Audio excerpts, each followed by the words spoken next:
coach. And meteorologist Corrales Ortiz has the latest weather updates ahead.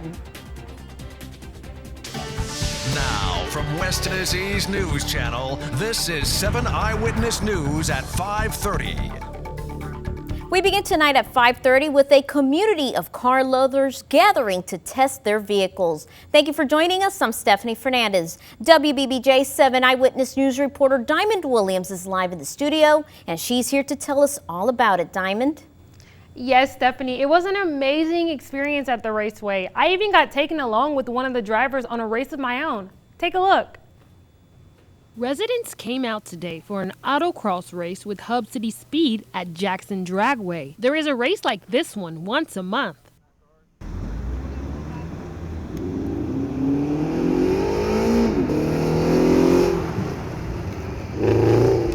We set up here at the Jackson Drag Strip. We set up a course in the parking lot and a race against the clock.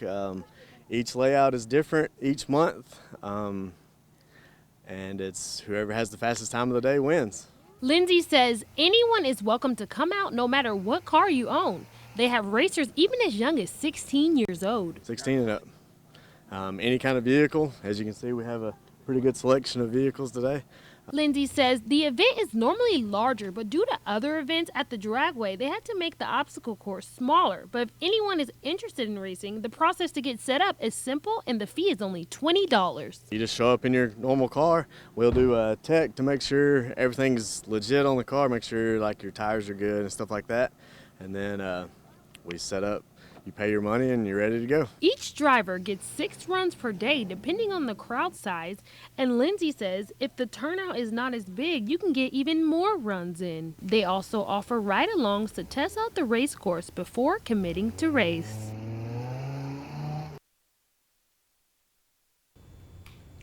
I'd definitely be interested in going back out to the track again soon and maybe even racing my own personal car. Who knows? Live in studio, Diamond Williams, WBBJ 7 Eyewitness News. Thank you, Diamond. For more information on racing with Hub City Speed Autocross, you can find them on their Facebook page. For a link to their page, you can visit our website and click Seen on 7. The City of Jackson has been selected to receive an AARP Community Challenge grant. Jackson was one out of 184 grantees chosen out of 50 states. The Quick Action Grant will be used to improve the city's transportation accessibility and communications by designing a smartphone app where users can live track their buses and know arrival and departure times. Director of Performance Management for the City of Jackson, Lauren Kirk, says she believes the app will make people feel valued, knowing that their service and their experience is prioritized. I think this project will definitely greatly benefit the community just from having improved access to services, and again, just knowing exactly when to expect their bus, and will help them be, on time if they're taking the bus to work or for other purposes. The AARP grant will formally be accepted by the City of Jackson on September 24th, and the app will be available by December. A drive-by birthday party celebration was held in Humboldt Saturday afternoon. The drive-by honored Joe and Maddie Perry. Joe turned 70 on Friday and Maddie will turn 68 on Thursday. The drive-by was organized by Nicole Thomas, Darian Perry, and Sanjet Perry. The WBBJ 7 Eyewitness News team wants to wish Maddie and Joe a happy birthday. Now let's head over to meteorologist Corrales Ortiz for the weather. Hey, no complaints over here. The forecast today was another beautiful day in store for us. Just slightly warmer. If you take a look outside, we are still seeing clear skies. We had a little bit more of that pesky cloud cover yesterday evening, but that's not the case as we go into tonight. So a current look of what we saw for our high today was actually 80 degrees. So like I mentioned, just a few degrees warmer. Our morning lows were in the mid to almost low 50s, probably a little bit cooler further north, but it's just slightly cooler than average. Otherwise, it's been a really nice late summer day with fall only a few days away. Current conditions sitting at 78 degrees. Mostly sunny, low humidity. It's just been an overall comfortable day with light winds out of the east-northeast, and they will be a lot calmer tonight. Temperatures expected to drop once again to around the mid-50s with mostly clear skies. So this first look is brought to you by Helping Hands of Tennessee. This tranquil weather is expected to persist at least for the next 24 to 48 hours. Rain chances will slowly be increasing later into the week, and I'll have the latest on Tropical Storm Beta and how that's going to influence our weather possibly later into the week. More on that coming up in just a few minutes. Stephanie? We have updated numbers for COVID-19 from the Tennessee Department of Health. In West Tennessee, Madison County has 32 new cases of COVID-19 with a total of 56 deaths. Gibson County has 31 new cases, 19 total deaths. Carroll County has 13 new cases, 17 total deaths. Chester County has 9 new cases, 9 total deaths. Crockett County has 12 new cases, 19 total deaths. Hardin County has 13 new cases, 14 total deaths, and Henderson County has 23 new cases, 19 total deaths. For a full list of cases by county, look for the story on our website under the COVID-19 tab. And on the state level, according to the Tennessee Department of Health, more than 39,000 additional people have tested for COVID-19 since yesterday, and 662 people are currently hospitalized since yesterday. Lexington High School head football coach Bryant Hollingsworth won his 100th game for the Tigers. Hollingsworth received recognition by his staff, students, and family who surprised him with a parade. The coach said that he was surrounded by a great coaching staff, great family, and wonderful players who have helped him get to this point.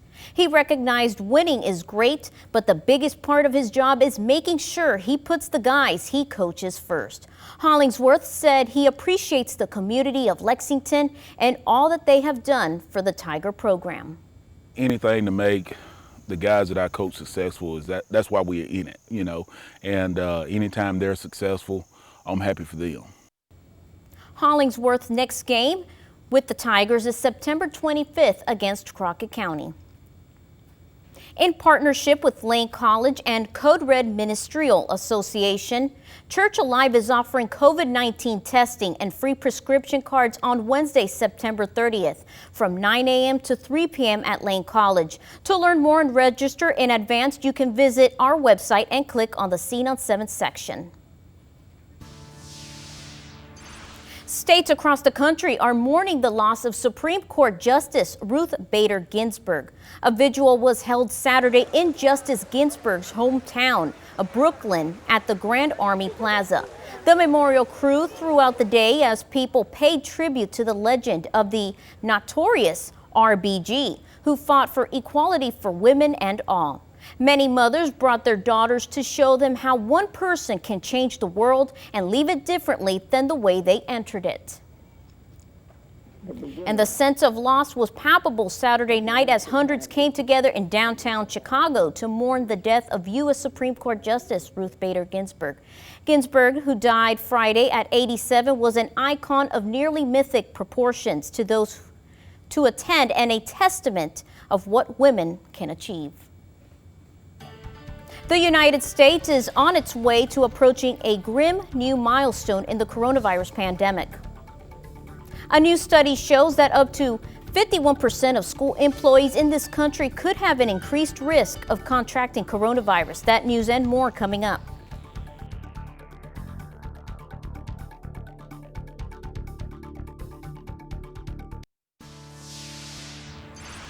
Across the country, the United States is on its way to approaching a grim new milestone during the coronavirus pandemic. 200,000 deaths. This as President Trump presses an optimistic timeline for a vaccine and is now facing criticism for claiming a vaccine will be ready to go for all Americans by April. Darryl Forges has the latest from the White House.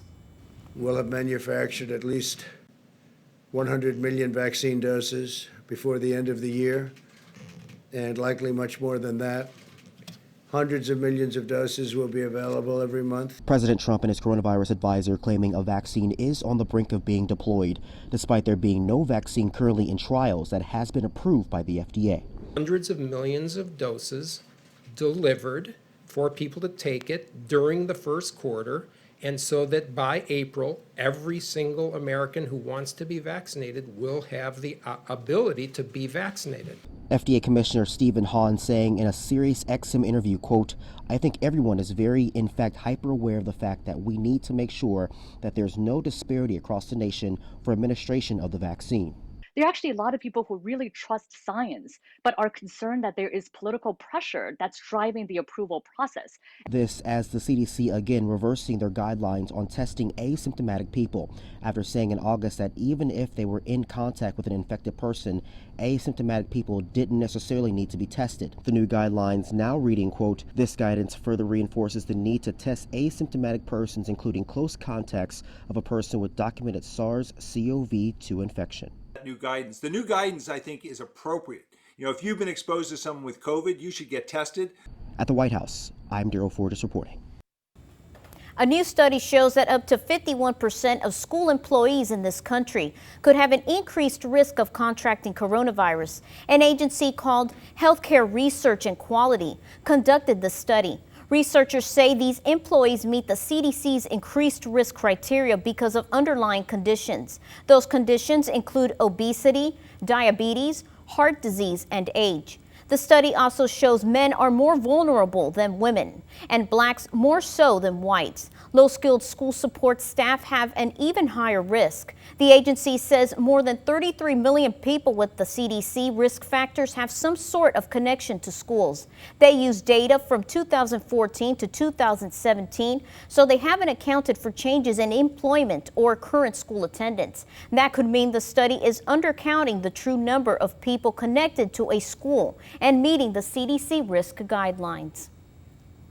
Reducing your risk of kidney disease, and could wearing glasses impact a coronavirus risk? A new study, journal JAMA Ophthalmology, suggests wearing eyeglasses every day may make you less susceptible to the coronavirus. Researchers examined 276 patients hospitalized with COVID-19 in China and found only a very small portion wore glasses. Another reason to exercise. A new study of more than 15,000 middle-aged men and women in the U.S. find people who are physically active are less likely to develop kidney disease, and a baby's heartbeat may provide clues to its mother's state of mind. German scientists analyzed 50 babies interacting with their mothers. They found heart rates were significantly higher in babies whose mothers were dealing with anxiety or depression.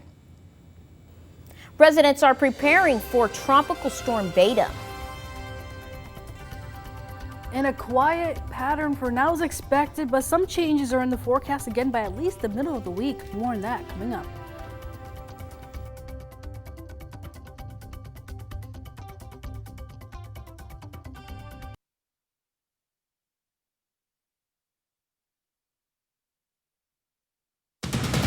Now, Storm Team weather with meteorologist Corrales Ortiz. Well, happy Sunday to everybody. It's been a great weekend overall. It's been comfortable, hasn't been too humid. Definitely the best time to have gone outside and made the best of it, hopefully. We're still going to be experiencing pretty nice conditions for the next couple of days. We have some minor changes though later into the week that we'll go over in just a bit. But right now we're sitting at 78 degrees. That's under mostly pretty much clear and sunny skies. And as we go into tonight, expect it to stay clear. Winds have been light out of the east-northeast, anywhere from 10, maybe 12 miles per hour. So it's a nice light breeze, just makes it feel a lot more refreshing. And like I mentioned, humidity is a lot lower, less than even 50%. So looking at the temperatures right now across the map, sitting pretty much mainly in the mid to upper 70s. 79 right now for Ridgely and Dyersburg, 75 right now for Martin, and in Trenton's at 77, 76 in Huntingdon, Paris also at 76, and Camden at 75. Further south, not a whole lot of change in those temperatures. Like I mentioned, upper 70s to mid 70s for most, and the rest of the area is looking pretty much the same. We are expected to go down back into the 50s once again. But looking at that temperature history, within the last roughly 2 weeks, we actually have been a little bit either cooler than normal or just about average for this time of year, where the last time we saw 80s in the forecast was actually on Thursday. No complaints here. We normally should average around 82 degrees for this time of year, and we're going to continue to see the average go down, obviously, further into the season. Well, if you're hoping to see these cooler conditions to last, it does look like temperature trends towards the end of the month look like they'll be around average, maybe slightly warmer than average. I did see that yesterday was slightly warmer, but for the most part, anywhere from upper 70s to lower 80s is not out of the question, really, in terms of what we can expect going towards the end of the month. So we have high pressure pretty much dominating over the area that's been keeping us dry. It's going to stay in place for the next couple of days. To our south, though, they are dealing with quite a bit of moisture, a lot of that associated with Tropical Storm Beta. That's going to unfortunately dump a whole lot of rain along the Texas and Louisiana coastlines and eventually more inland. It will also bring in quite a bit of rain. Right now, winds sustained at 60 miles per hour has not changed since yesterday in terms of sustained winds. Right now, though, it's moving a little bit more. It was almost stationary yesterday. Movement at west and northwest at around 6 miles per hour. Still expected to stay at tropical storm strength, not expected to strengthen to the hurricane as of now, eventually making landfall between Corpus Christi and Houston until it does a sharp turn and then eventually possibly even going towards the mid-south and bringing us the chance for some scattered showers with the remnants. But for now, as you can see in the futurecast, our Sunday night into our Monday, crystal clear and another mostly sunny day for our Monday. Then that cloud cover does start to increase as early as Tuesday as the remnants push further inland. Those cloud bands kind of expand further to the north. So we'll start to see scattered showers as early as Wednesday, especially along and south of the interstate. They have the best chance of maybe seeing a few more of those substantial rain showers in the area, a lot less scattered further north we go as that continues to move on through. So anywhere between late Wednesday into Friday, we have a good chance of seeing some scattered showers. And like I mentioned, forecast rainfall, unfortunately, is going to dump a whole lot around the, I want to say, western portions of the Gulf, and then maybe areas along and south of the interstate could see a few heavy downpours here or there. So something we'll keep you guys updated as we get towards the end of the week. So mid-50s for tonight, mostly clear, nice, cool, and refreshing night. And calm winds on top of that. Very similar conditions tomorrow. We will be mostly sunny with low humidity once again. Not a bad forecast, and just a reminder, the first day of fall officially kicks off on Tuesday. Temperatures looking to be pretty nice for that day. The 7-day forecast brought to you by Beal Law Firm in Lexington. Stephanie? Thank you, Corrales. Residents along the coast are experiencing rough rising waters due to Tropical Storm Beta. Roxy Bustamante reports.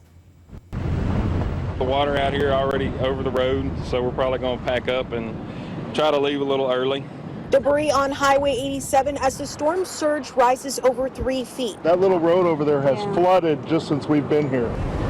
At High Island, waves crashing, flooding out parts of the beach. The storm surge forced TxDOT to stop ferry service between Bolivar Peninsula and Galveston. A lot of the waves that I've seen in some of the past weeks, even with the other hurricane going down south, it wasn't this bad. John Markland and Sonia Moore helped push out this car that got stuck as the water started rising. Oh my God. John and Sonia evacuated during Hurricane Laura and headed back home to start preparing again. Starting to become monotonous because there's so much, it's like every month or every other week we're having to deal with this stuff. So we're going to hang on to the last minute, but probably eventually we'll evacuate to a better fishing hole.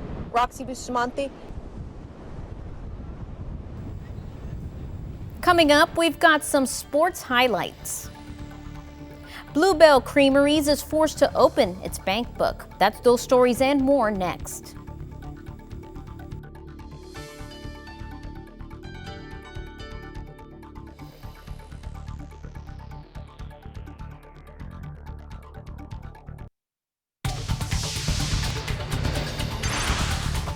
Fans, we have some highlights for you. In the world of college football, Steven Gostkowski kicked a 49-yard field goal with 1 minute and 36 seconds left. And the Tennessee Titans remain undefeated after holding off the Jacksonville Jaguars 33-30 Sunday.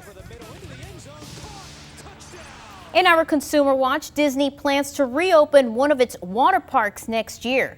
The Walt Disney World Resort has 2 water parks, the Blizzard Beach Park and the Typhoon Lagoon Park. The company has not said which park would start accepting guests, but they are floating that it could happen on March 7th, 2021. They say the government first has to approve the reopening. They will announce at a later time the water park they choose to open. And Bluebell Creameries is forced to open its bank book. The ice cream manufacturer is fined for $17.25 million for criminal penalties. In 2020, Bluebell pleaded guilty to a pair of misdemeanor counts of distributing adulterated products. The fine and forfeiture total is the record-breaking criminal penalty for a food safety case conviction. The plea agreement says Bluebell was notified about listeria contamination in ice cream products. However, the company didn't immediately recall the items or make a statement about the health risk. And for all of you pepperoni pizza lovers, get ready because today is National Pepperoni Pizza Day. That and more coming up.